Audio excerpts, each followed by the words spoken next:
Daniel in the lion's den. Darius reorganized his kingdom.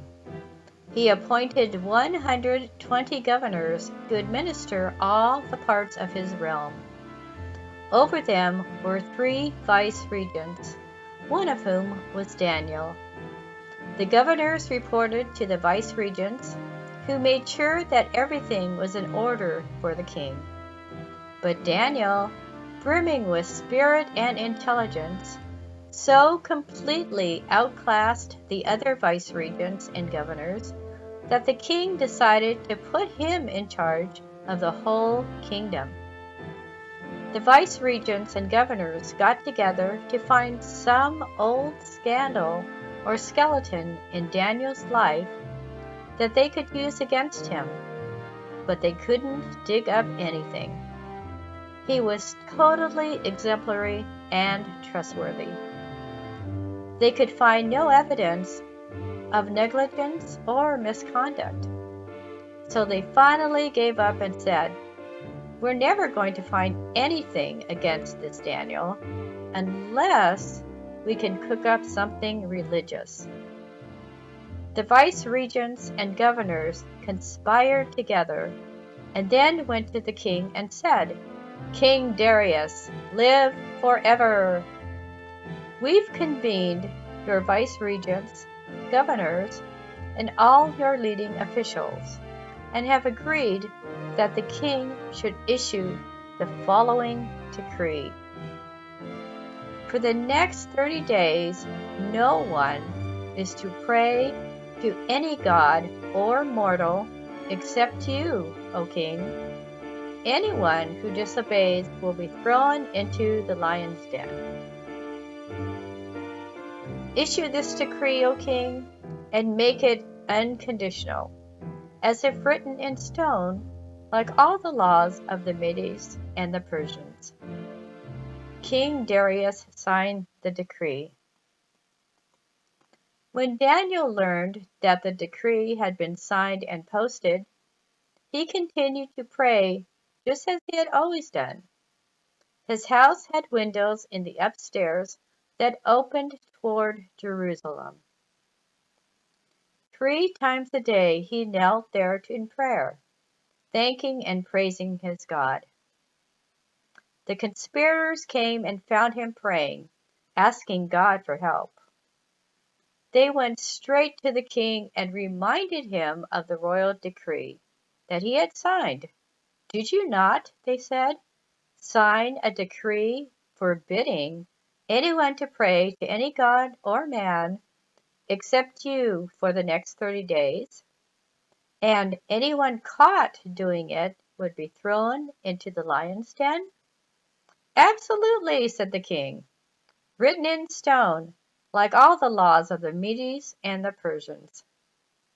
Then they said, "Well, Daniel, one of the Jewish exiles, ignores you, O king, and defies your decree. 3 times a day he prays."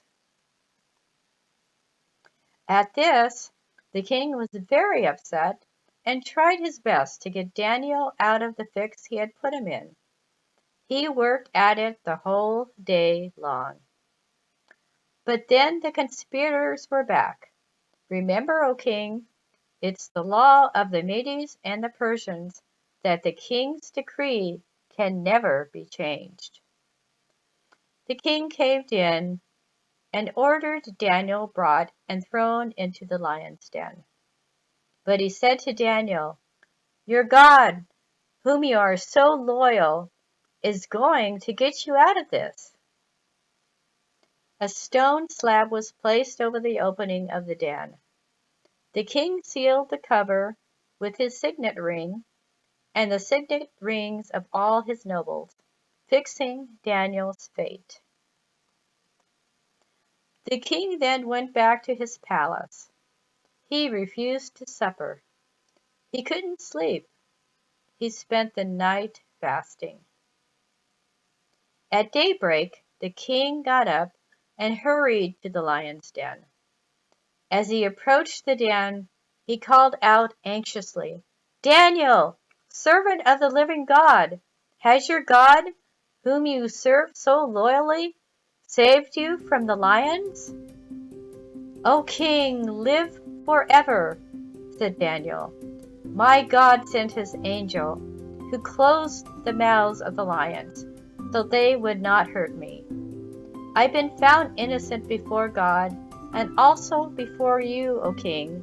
I've done nothing to harm you." When the king heard these words, he was happy. He ordered Daniel taken up out of the den. When he was hauled up, there wasn't a scratch on him. Daniel had trusted his God. Then the king commanded that the conspirators who had informed on Daniel be thrown into the lion's den, along with their wives and children.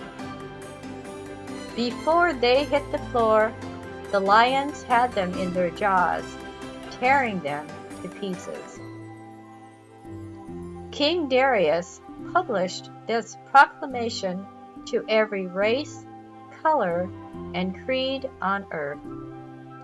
"Peace to you, abundant peace. I decree that Daniel's God shall be worshipped and feared in all parts of my kingdom. He is the living God, world without end. His kingdom never fails. His rule continues eternally. He is a Savior and Rescuer. He performs astonishing miracles in heaven and on earth.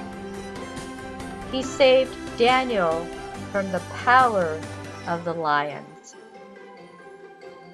From then on, Daniel was treated well during the reign of Darius, and also in the following reign of Cyrus the Persian.